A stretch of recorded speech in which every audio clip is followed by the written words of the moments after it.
Hey everyone, कैसे हैं आप सब। आज हम बात करने वाले हैं उस आदमी के बारे में जो हमेशा एक लेदर जैकेट में दिखता है और जिसने टेक वर्ल्ड में तूफान ला दिया है।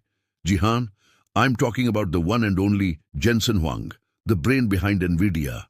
सोचो, एक कंपनी ने सिर्फ 30 दिन में $10 बिलियन कैसे कमा लिए।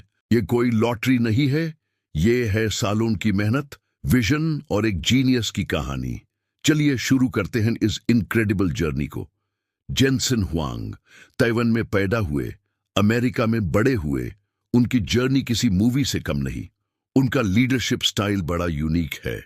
वो माइक्रो मैनेजमेंट में बिलीव नहीं करते, बल्कि अपनी टीम को एम्पावर करते हैं टू टेक बिग रिस्क्स। उनका विजन शुरू से क्लियर था, ग्राफिक्स को नेक्स्ट लेवल पर ले जाना। उन्हें पता था कि विजुअल कंप्यूटिंग सिर्फ गेमिंग तक लिमिटेड नहीं रहेगा, बल्कि हर इंडस्ट्री को बदल देगा। और आज उनकी वही विजन सच हो रही है। 1993 में जब एनवीडिया शुरू हुई थी, तब उनका फोकस सिर्फ एक चीज पर था, पीसी गेमिंग के लिए बेस्ट ग्राफिक्स कार्ड्स बनाना। आप में से कई लोगों ने जी फोर्स कार्ड्स यूज किए होंगे, राइट। धीरे धीरे एनवीडिया ने गेमिंग वर्ल्ड को डोमिनेट कर लिया, लेकिन जेनसन आगे की सोच रहे थे। उन्होंने देखा कि उनके जीपीयूज यानी ग्राफिक्स प्रोसेसिंग यूनिट्स सिर्फ गेम्स रेंडर करने से कहीं ज्यादा पावरफुल हैं। उनमें पैरेलल प्रोसेसिंग की जो कैपेबिलिटी थी, वो साइंस और रिसर्च के लिए एक गेम चेंजर बन सकती थी। यही वो टर्निंग पॉइंट था जहां एनवीडिया एक ग्राफिक्स कार्ड कंपनी से एक कंप्यूटिंग पावर हाउस बनने की तरफ बढ़ चली। तो अब आते हैं उस सवाल पर जो सबके दिमाग में है, 30 दिन में $10 बिलियन, आखिर हुआ क्या? इसका जवाब है एक perfect storm of innovation and demand. Nvidia ने हाल ही में अपने क्वार्टरली रिजल्ट्स अनाउंस किए और नंबर्स ने सबको हैरान कर दिया।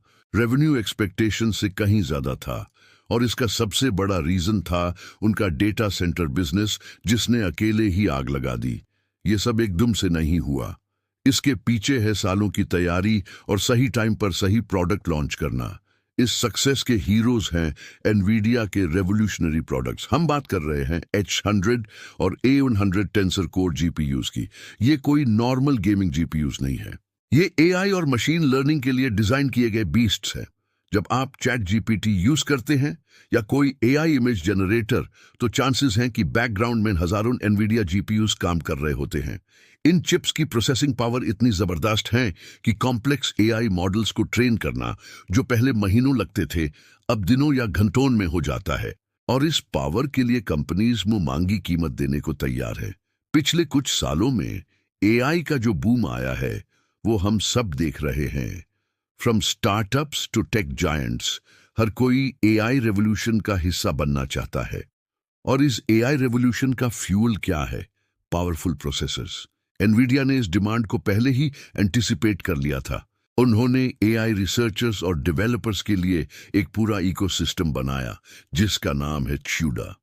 CUDA एक ऐसा प्लेटफॉर्म है जो डेवलपर्स को एनवीडिया जीपीयूज की फुल पावर अनलीश करने देता है। इसने एनवीडिया को एआई इंडस्ट्री में इंडिस्पेंसेबल बना दिया। आज अगर आप एआई पर काम कर रहे हैं, तो आप एनवीडिया के इकोसिस्टम से बच नहीं सकते। सक्सेस अकेले नहीं मिलती। जेनसन हुआंग जानते थे कि स्ट्रेटेजिक पार्टनरशिप्स कितनी इंपॉर्टेंट हैं। एनवीडिया ने Microsoft, Google, Amazon web services, Oracle जैसे हर बड़े क्लाउड प्रोवाइडर के साथ कोलैबोरेट किया। ये कंपनीज अपने डेटा सेंटर्स में एनवीडिया के जीपीयूज इंस्टॉल कर रही हैं और अपने क्लाउड कस्टमर्स को एआई सर्विसेज ऑफर कर रही हैं। इसके अलावा उन्होंने मेडिकल, ऑटोमोटिव और रोबोटिक्स जैसी इंडस्ट्रीज में भी डीप पार्टनरशिप्स की हैं। ये कोलैबोरेशंस एनवीडिया के टेक्नोलॉजी को हर सेक्टर में पहुंचा रहे हैं और उनके ग्रोथ को रॉकेट फ्यूल दे रहे हैं। चलिए एनवीडिया की रूट्स को नहीं भूलते। गेमिंग। आज भी गेमिंग एनवीडिया के रेवेन्यू का एक बहुत बड़ा हिस्सा है।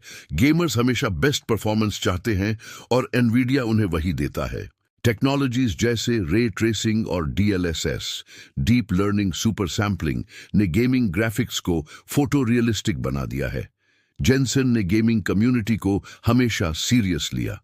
वो जानते थे कि गेमर्स ही उनके सबसे लॉयल कस्टमर्स और ब्रांड एम्बेसडर्स हैं।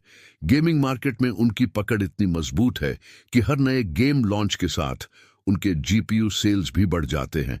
ये एक साइकिल है जिसने उन्हें मार्केट लीडर बनाए रखा है। गेमिंग से शुरू होकर एनवीडिया का नया बैटलफील्ड है डेटा सेंटर। पहले डेटा सेंटर्स का काम सिर्फ डेटा स्टोर करना होता था। आज डेटा सेंटर्स नए आइडियाज, नए प्रोडक्ट्स और नए एआई मॉडल्स को जन्म दे रहे हैं, और इस एआई फैक्ट्री का इंजन है एनवीडिया। उनका फोकस सिर्फ चिप बेचना नहीं, बल्कि पूरे डेटा सेंटर के लिए सॉल्यूशंस प्रोवाइड करना है, जिसमें हार्डवेयर, सॉफ्टवेयर और नेटवर्किंग सब शामिल है। इस डाइवर्सिफिकेशन ने उनकी रेवेन्यू स्ट्रीम्स को ऐसी स्टेबिलिटी दी है कि वो अब किसी एक मार्केट पर डिपेंडेंट नहीं है। ये जेनसन की दूरदृष्टि का ही कमाल है। तो आगे क्या, एनवीडिया का फ्यूचर कैसा दिखता है? जेनसन हुआंग का विजन है कि आने वाले समय में हम एक्सेलरेटेड कंप्यूटिंग के एरा में एंटर करेंगे। हर कंप्यूटर, चाहे वो पॉकेट में हो या क्लाउड में, उसमें एक स्पेशल प्रोसेसर होगा जो एआई और कॉम्प्लेक्स कैलकुलेशंस को हैंडल करेगा। एनवीडिया सिर्फ एआई तक सीमित नहीं रहना चाहती। वो digital twins, autonomous vehicles, drug discovery और क्लाइमेट चेंज सिमुलेशन जैसे आने वाली जनरेशन की सबसे बड़ी प्रॉब्लम्स को सॉल्व करने में एक की रोल प्ले करना चाहते हैं। उनका ओमनीवर्स प्लेटफॉर्म इसका एक परफेक्ट एग्जाम्पल है, जहां वो रियल वर्ल्ड की वर्चुअल कॉपीज बना रहे हैं सिमुलेशंस के लिए। जेनसन हुआंग रुकने वाले नहीं हैं, उनका मिशन अभी शुरू हुआ है। तो ये थी कहानी जेनसन हुआंग और एनवीडिया के आगे बढ़ने की। एक विजन से शुरू होकर उन्होंने एक ऐसी कंपनी बनाए जो आज टेक्नोलॉजी की दिशा तय कर रही है। उनकी सक्सेस हमें सिखाती है कि अगर आप फ्यूचर को प्रिडिक्ट कर सकते हैं और उसके लिए आज से ही तैयारी शुरू कर दें, तो कुछ भी इम्पॉसिबल नहीं है। उम्मीद है आपको ये वीडियो पसंद आया होगा। अगर हाँ, तो प्लीज इस वीडियो को लाइक करें, अपने दोस्तों के साथ शेयर करें और हमारे चैनल को सब्सक्राइब करना ना भूलें। आपका सपोर्ट हमारे लिए बहुत मायने रखता है। अगले वीडियो में मिलते हैं एक और अमेजिंग स्टोरी के साथ। धन्यवाद।